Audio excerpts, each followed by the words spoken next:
பெயர் பிரபுராஜ்குமார், செயலாளர் ஜோதி அறக்கட்டளை, தஞ்சாவூர் நகர போக்குவரத்து ஒழுங்கு பிரிவு காவல்துறை மற்றும் ஜோதி அறக்கட்டளை ஆகியவை இணைந்து தஞ்சாவூர் ஆத்துப்பாலம் பகுதியில் இன்று ஒரு நூதன சாலை பாதுகாப்பு விழிப்புணர்வு நிகழ்ச்சி இன்று நடைபெற்றது.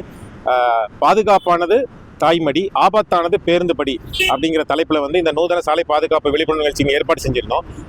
இந்த நிகழ்ச்சியில் அரசு பேருந்து மற்றும் தனியார் பேருந்துகளில் படிக்கட்டில் பிரயாணம் செஞ்சுட்டு இருந்த மாணவர்கள் மற்றும் பயணிகள் அவர்களை இன்னைக்கு தடுத்து நிறுத்தி அவர்கள்ட்ட இன்னைக்கு படியில் பயணம் நொடியில் மரணம், படியில் நிற்கிறத விட வாழ்க்கையில் படிப்படியாக முன்னேறணும், பேருந்து படிகளை விட இது நீங்கள் இப்போ உங்கள் படிப்பு தான் முக்கியம் அப்படிங்கிற அறிவுரைகளை இன்னைக்கு தஞ்சாவூர் நகர போக்குவரத்து ஒழுங்கு பிரிவு ஆய்வாளர் திரு ரவிச்சந்திரன் அவர்கள் இன்னைக்கு அவங்களுக்கு வழங்கிய அறிவுரை வழங்கினாங்க.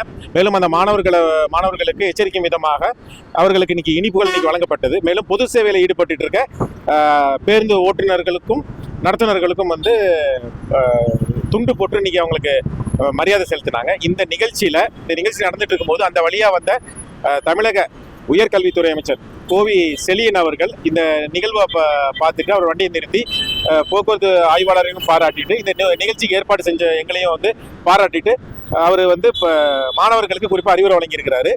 குறிப்பாக பேருந்துகளை பயணம் செய்யாதீங்க, உங்களை எதிர்பார்த்து உங்கள் அப்பா அம்மா வீட்டில் காத்திருப்பாங்க அப்படிங்கிறதுனால படியில் பிரயாணம் செஞ்சு உங்கள் உயிரை நீங்கள் ஆபத்தில் கொண்டு போய் விட்டுறாதீங்க அப்படிங்கிறத இன்னைக்கு அவர் இந்த நூதன நிகழ்ச்சியில் அவரும் கலந்துக்கிட்டு இப்போ அந்த படிக்கட்டில் பிரயாணம் செஞ்ச பயணிகளுக்கு அறிவுரை வழங்கியிருக்காரு.